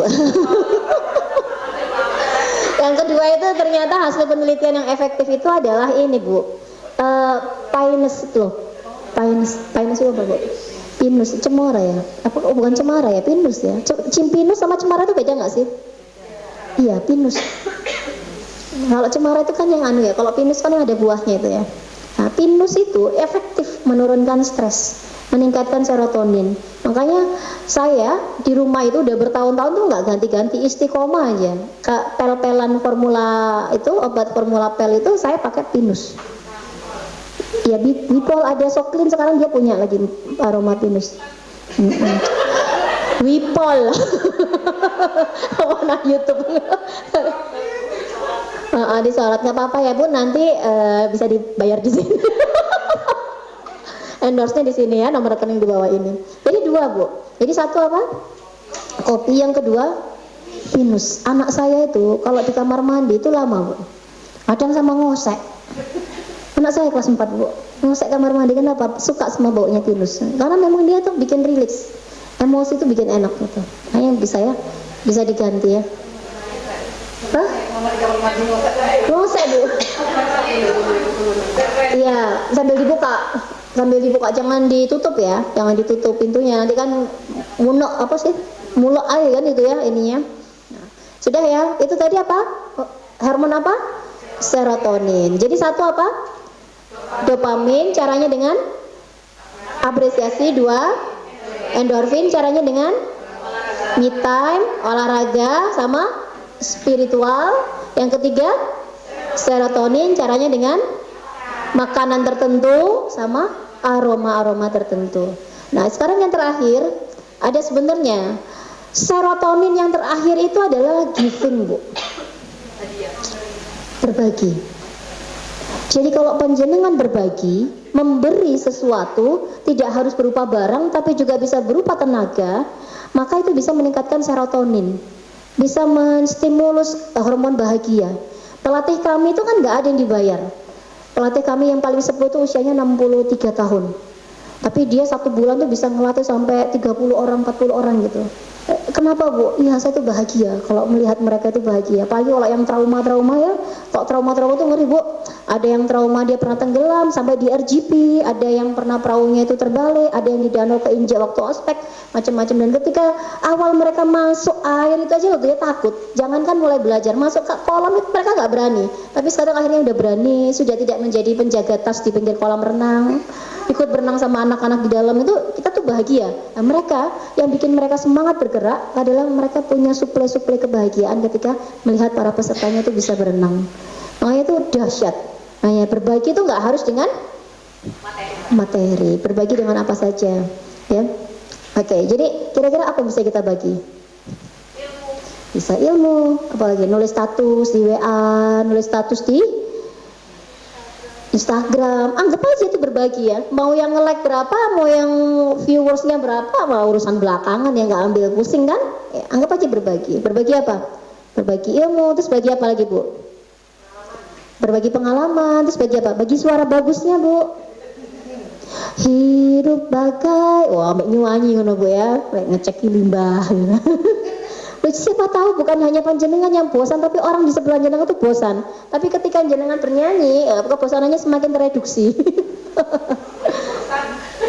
Tambah bosan? Enggak lah. Tapi tergantung nyanyi nih ya. Kalau tergantung nyanyi nih, pas ngurusi limbah nyanyi nih, takdir memang kejam, agak lemas ya nggak sih?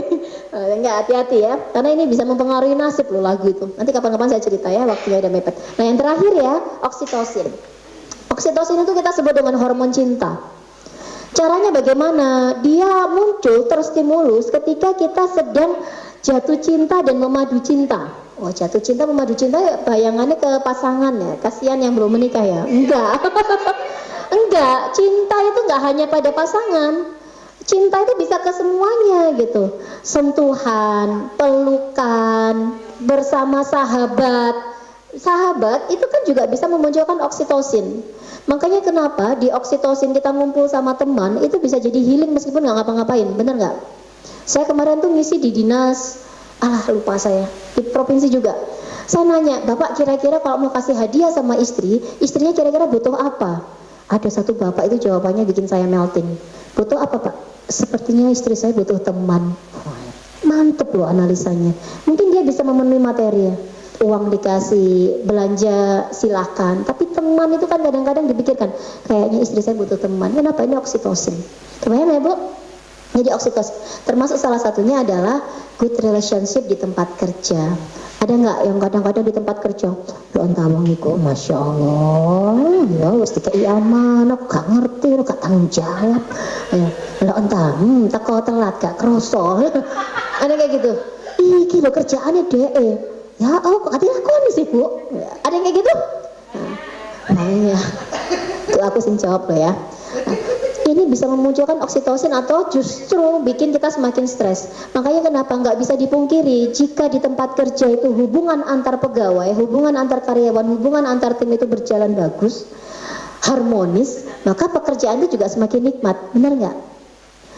Bebannya sama, tetapi ketika beban ini diangkat dalam kondisi lemes sama diangkat dengan kondisi bahagia, beda nggak rasanya? Beda, makanya ini perlu diikhtiarkan ya. Ini salah satu mengikhtiarkannya ya. Kumpul bareng-bareng, keluar sama-sama makan di mana gitu kan. Ini salah satu mengikhtiarkan good relationship. Kenapa? Oksitosin. Nah kan panjenengan di sini berapa jam kalau kerja Bu?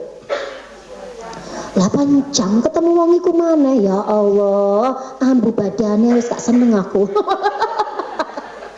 Loh, ada loh yang kayak gitu, bener. Kadangkala kita tidak bisa optimal menjalankan job desk itu bukan karena kita nggak mampu dan nggak bisa, tapi karena tidak nyaman dengan teman satu timnya, benar nggak? Itu banget tuh. Makanya suami saya tuh kerjaannya sama kayak saya, pria dan wanita panggilan. Ini kami wanita panggilan ya, dipanggil ke sini kami datang, dipanggil kemana kami datang. Nah, suami saya waktu itu dipanggil ke Ambon, di Pegadaian, di bank apa, bukan di Pegadaian, di bank apa Ambon gitu ya. Nah, ketika di sana itu ininya bagus, pemimpinnya bagus. Jadi mereka tuh pakai Rico. Nah, waktu suami saya mau datang gitu, waktu malamnya mau datang, tanya Mas Satam, kemana ini orang-orang kok sepi? Lah, Bapak tidak tahu, ini orang-orang semuanya di lantai 4 gitu kan Satamnya. Orang Ambon kan, ngapain di lantai 4? Bapak naik saja sendiri, lihatlah, pasti senang gitu kan. Suami saya naik ke lantai 4, ternyata apa? Karyawan di bank itu mereka lagi karaokean. Jadi gudang yang awalnya tumpukan tempat itu dijadikan tempat karaoke. Kenapa? Karena mereka di sana orang Ambon itu kan banyak orang-orang aktivis gereja yang suka menyanyi ya di gereja. Jadi mereka kalau pulang itu biasanya datang ke karaoke Bu, nyanyi ya, daripada kamu pergi nyanyi ke karaoke, tak bikinkan aja tempat karaoke, kata pemimpinnya. Dibikinkan tempat karaoke, dibelikan alat, disulap dari yang gudang menjadi tempat yang ini. Di sana dibelikan kulkas diisi sendiri sama mereka. Jadi ketika mereka selesai kerja, pulang itu naik semuanya Bu, nyanyi di atas. Dan sering kali kata si pimpinan cabang ini bilang ke suami saya bersyukur saya bikin ini. Kenapa? Problem-problem di tempat kerja, permasalahan yang tidak ditemukan di solusinya saat rapat itu ketemu di karaoke. Karena sambil ngobrol, harusnya kita melakukan ini ya gitu. Ketemu dan akhirnya mereka menjadi juara 1 nasional untuk bank itu di tingkat nasional. Produktivitasnya naik, kenapa? Good relationship-nya perbaiki, meningkat, dan karyawannya juga bahagia. Sudah selesai materi saya. Jadi gimana kesimpulannya biar bahagia? 1, ini sebelum deso tadi loh, temukan bakatnya. Nah kalau belum ketemu berarti PR. Agar apa? Masa iya kuliah salah jurusan, kerja juga salah tempat, pensiun nanti salah tempat juga kan? Nah, minimal masih kita, walaupun kayak tadi Bu saya resign, jangan resign, cari yang sesuai dengan job desk. Bisa tak Bu? Saya nggak menjamin bisa, tapi kalau bisa dikomunikasikan sama atasannya itu bisa. Karena di tempat kami banyak karyawan itu yang tes ke kami, terus hasil tesnya itu disampaikan ke pimpinannya. Pak boleh nggak Pak? Kayaknya saya cocok di sini. Kayak di sini kayaknya saya lebih optimal Pak. Dipertimbangkan, walaupun nggak menjamin bisa ya. Karena kan namanya mekanisme kan nggak bisa diasal bolak-balik itu kan. 1, tahu talent. Yang kedua, hormon ya. Hormonnya apa aja? Deso. 1, dopamin. Caranya dengan apa? Apresiasi. Yang kedua, endorfin. Caranya dengan me time, olahraga, spiritualitas. Yang ketiga, hormon apa?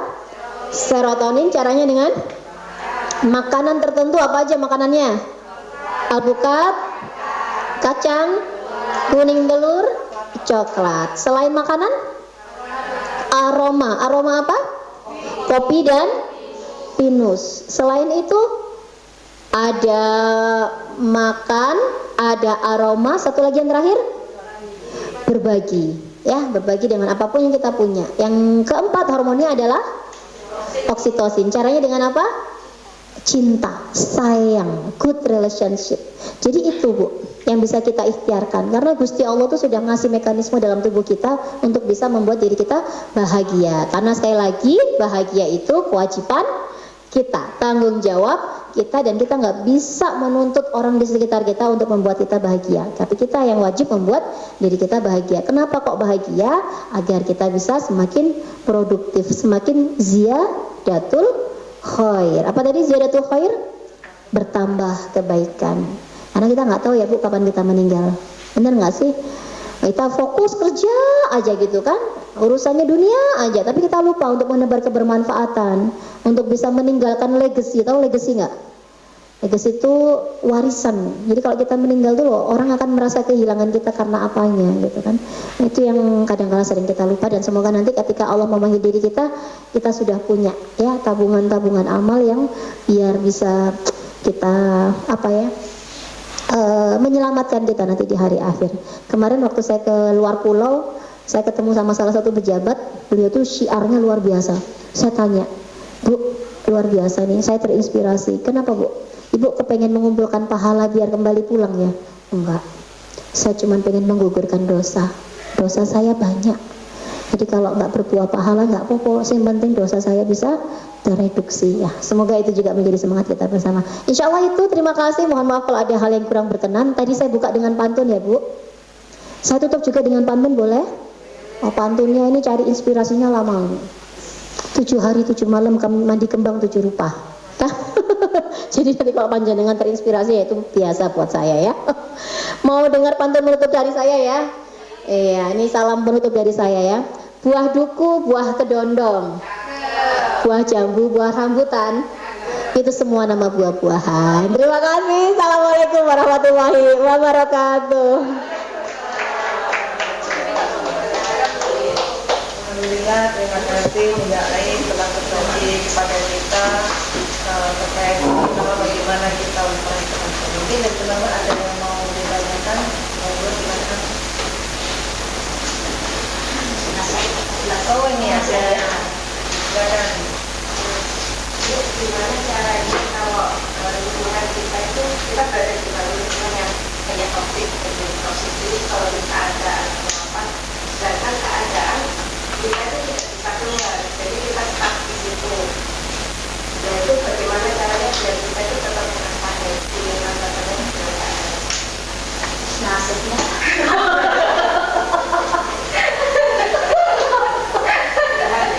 Gimana kan? Itu tuh nggak bisa keluar gitu kan. Ada di lingkungan yang toksik banget ya. Saya pernah ya ada dalam satu kondisi kayak gitu. Mau keluar nggak bisa, mau tuh ya nggak mungkin. Pokoknya toksik banget. Yang bisa saya lakukan adalah gini.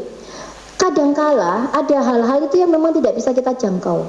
Ada hal-hal yang tidak bisa kita ubah. Benar nggak sih? Maka kita fokus saja pada hal-hal yang bisa kita lakukan. Kita fokus pada hal-hal yang bisa kita jangkau. Udah fokus itu aja. Kalau fokusnya apa? Oh misalnya nih aku ketemu sama orang toksik nih, pimpinanku misalnya, pimpinanku ya, nggak dimarahi kan. Ada timku misalnya, ada timku nih orang ini. Atau mungkin beliau nggak berbicara tentang pekerjaan, mungkin beliau berbicara tentang rumah ya. Oh ini orang ini kok nggak enak banget, tapi saya nggak bisa, ini saya harus ketemu sama orang ini gitu. Makanya itu tadi, ketika mau berangkat, ketika kita mau datang ketemu sama orang ini, kita bisa menyiapkan diri kita nih. Menyiapkan apa? Kadang-kadang kalau kita mau ketemu sama orang yang toksik, yang kita nggak suka, itu kan kita butuh pengkondisian diri, benar nggak? Iya, pengkondisian diri. Sama lah, kayak kalau kita mau maju, tampil, terus wedi, gak pede, itu kan kadang-kadang ada yang harus kita lakukan. Mempersiapkan, ada yang bisa dengan lompat-lompat, ada yang persiapan dengan makan sesuatu gitu. Maka kita akan menemukan buttonnya kita tuh di mana gitu. Untuk membalik emosi saya itu kira-kira dengan apa? Ya, ada yang pokoknya aku nak ketemu iki masih ngomong apa beno tak niati ibadah aku nak dek dolim aku langsung dongo. Nah, bisa itu button juga, iya enggak? Itu button. Terus no. Saya itu lucu ya. Zaman saya masih kecil, saya itu suka diusilin sama kakak saya. Nah, biar saya gak bales, mama saya bilang, doa orang yang terdolimi itu mustajaban, Dok, gitu. SD Bu kelas 1, saya udah dinasihati gitu. Oh, jadi nanti kalau doa yang terdolimi mustajabah, iya. Nah, saya sering ke mas saya, dolimi aku. Kan udah beda sudut pandangnya. Satu, nggak mau ketemu orang toksik. Kenapa? Karena terganggu. Tapi ketika itu berpikir, aku tak ketemu sama orang yang toksik. Kenapa? Biar aku punya kesempatan terdolimi, sehingga aku punya kesempatan berdoa. Kalau kesempatan berdoa, terijabahnya semakin besar. Kan udah beda sudut pandangnya. Bayangkan tuh, saya masih SD kelas 1 ngomongnya udah kayak gitu. Ini kan anak, ini sudut pandangnya nggak sama, nggak bisa gitu. Nggak bisa. Maka satu, kita perlu menemukan buttonnya kita tuh di mana. Itu yang pertama. Jadi kalau misalnya buttonnya, oh ya nggak apa-apa, tak niat ibadah, ngamuk, oh, apa ngamuk, oh tak dungu, gitu dalam hati ya Bu, ojo ngene Bu. Ya kan? Itu yang pertama. Terus yang kedua, yang saya Bu, ini berlaku umum. Jenengan kalau marah biasanya yang dilakukan apa? Ngomel. Ya, melebihi kecepatan cahaya ngomongnya kan. Terus apa lagi biasanya kalau marah ngapain? Diem. Diem. Tapi ngene. Apalagi ngomel, diem, nangis. Makanya kalau ada masalah, ya mau ngomong sama orang itu nggak bisa ngomong ya Bu. Udah ke nangis duluan kan? Nangis. Rasulullah itu, nyun saya Bu. Rasulullah itu udah ngasih tahu kita loh cara mengelola marah. Beliau ngomong apa? Ada yang tahu nggak cara marahnya ala Rasulullah gimana? Cara meredam marah? Kalau kamu marah dalam kondisi berdiri maka duduklah. Kalau duduk masih marah maka berbaringlah. Kalau berbaring masih marah maka berwuduklah. Saya ambil satu aja. Ini saya belajarnya di teori otak itu. Guru saya namanya Dr. Amir. Mudah-mudahan kalau ada manfaat pahalanya nyampe ke beliau juga. Dokter itu pernah bilang gini, duduk. Emang duduk kayak gimana sih gitu kan? Pernah tahu nggak sih duduk yang kayak gimana? Yang bisa meredakan marah yang katanya Rasulullah ini loh. Kan nggak mungkin Rasulullah koro itu apa? Bujui kan? Nah, duduk yang gimana Bu kira-kira? Duduk bersandar, langsung praktek enggak? Bukan. Hah? Bersila? Bukan. Tahiyat? Bukan. Selonjor? Bukan. Duduk yang menurut Rasulullah itu bisa mengurangi rasa marah itu adalah duduk dengan kaki tergantung. Jadi jenengan coba duduk tegak. Coba duduk tegak semuanya, sudah? Saya ajari ini praktek ya. Tegak. Kakinya nempel tanah nggak? Ya. Nah, coba diangkat. Ya. Ini tergantung apa digantung? Digantung. Tambah emosi apa mengurangi emosi? Tambah kesel, tambah emosi toh? Ya kan? Berarti ini bukan tergantung kan? Ini digantung. Ini kalau yang tergantung itu yang gimana? Yang duduk dengan posisi yang tinggi. Bayangkan kalau kita duduk di meja ini, kaki kita langsung ini kan, tidak nyentuh lantai kan, ngawang kan. Nah itu yang namanya tergantung. Jadi Rasulullah itu maksudnya kayak gitu. Kenapa kok kaki tergantung itu bisa mengurangi marah? Karena ketika kita marah, tubuh kita itu mengeluarkan hormon stres, namanya hormon kortisol. Hormon apa Bu? Hormon kortisol. Jadi ketika kita marah, hormon kortisol itu akan diproduksi, terus dia menyebar ke seluruh tubuh. Misalnya kalau hormon kortisol itu nyebar ke mata, makanya orang marah itu matanya gimana? Merah, ya. Matanya merah mendelik gitu kan. Nah, kalau hormon kortisol itu nyampe ke tangan, apa yang dilakukan biasanya? Plak, gitu kan. Satu sering Bu dapat jabrian orang tua, karena saya fokusnya di salah satunya di parenting ya. Bu, saya tuh tadi mukul anak saya, padahal saya tuh mukulnya pelan loh Bu, ya Allah demi Allah saya mukulnya pelan, tapi kok gosong. Mana tuh? Gak sadar, bener. Kenapa? Karena sudah ada kortisolnya yang bikin dia semakin gitu. Demi Allah pelan kok, tapi kok gosong. Tapi kok gosong itu ya, karena tadi dia mukulnya, jewetnya itu dalam kondisi sudah tangannya ada kortisolnya. Kalau misalnya kortisol nyampe-nya ke kaki gimana? Nendangin nanggene sampai ke royal. Plak sampai ke royal. Ya, ini kortisol. Makanya kenapa ketika kita duduk dengan kaki tergantung, kortisolnya itu diproduksi, cuman ditahan biar nggak nyebar kemana-mana Bu. Gitu. Jadi itu fungsinya kenapa kita duduk dengan kaki tergantung. Kalau sudah duduk dengan kaki tergantung, yang kita lakukan adalah dengan nafas. Ya Bu, nafas. Engkau lah nafas mati ya. Nah, saya jadi nafas mau? Cari nafas. Ayo saya cari nafas. Duduk tegak, Bu. Ya. Pertanyaan terakhir ya. Nah, terakhir. Duduk tegak, tangan kanan di dada. Pegang, tangan kiri di perut. Kanan di dada sudah. Dada sendiri ya, jangan dada teman sebelahnya. Sekarang panjenengan tarik nafas panjang, hembuskan kalau nggak kuat. 1, 2, 3, tarik nafas panjang, hembuskan. Oke, lagi ya, tarik nafas panjang, hembuskan. Saya pengen panjenengan memperhatikan ketika jenengan tarik nafas panjang, perutnya itu ngembang atau ngempis. Yuk, tarik nafas panjang. Ngembang atau ngempis? Ngembang atau ngempis? Tetap. Sama ini nafas apa orang sih, Mbak? Nafasnya ngembang atau ngempis? Nafasnya pas ditarik perutnya ngembang atau ngempis? Ngempis. Nah, kalau ngempis berarti jenengan pakai nafas dada. Padahal Rasulullah itu menyarankan nafasnya nafas perut. Nafas perut. Nafas perut gimana? Pas narik nafas perutnya ngembang. Ayo kita coba. Jadi pas nafas itu perutnya ngembang. Ayo coba ya. 1, 2, 3, tarik nafas. Hembuskan. Tarik nafas. Hembuskan. Saya nggak kasih contoh ya, soalnya ngembang ngempisnya saya nggak ada bedanya.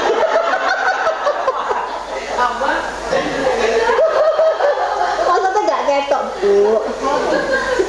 Nah, nafas itu nafas perut, Bu. Jadi kalau jenengan sudah kakinya duduk, kaki tergantung, terus nafasnya pakai nafas perut. Ini kayaknya kita harus sudah mengakhiri nih, sudah dipanggil ini. Ya, nafasnya pakai nafas perut. Paham ya, Bu? Nah, itu kalau jenengan perhatikan, suami kita tidur, anak kita tidur, nafasnya itu pakai nafas perut. Itu karena fitrahnya manusia tuh nafasnya kayak gitu. Sudah ya? Nah, kalau sudah terakhir nanti self talk, ngomong sendiri. Ngomong sendiri itu bisa apa? Kalau orang India yang film Three Idiot kan all is well. All is well, terserah. Astagfirullahaladzim, la haula wala quwata illa billah. Ya apa-apa. Pokoknya ini positif self talk, bukan negatif. Ya Allah, uripku kok koyo ngene Gusti. Ya itu jangan ya. Nanti semakin parah nanti. Gitu ya, mudah-mudahan terjawab.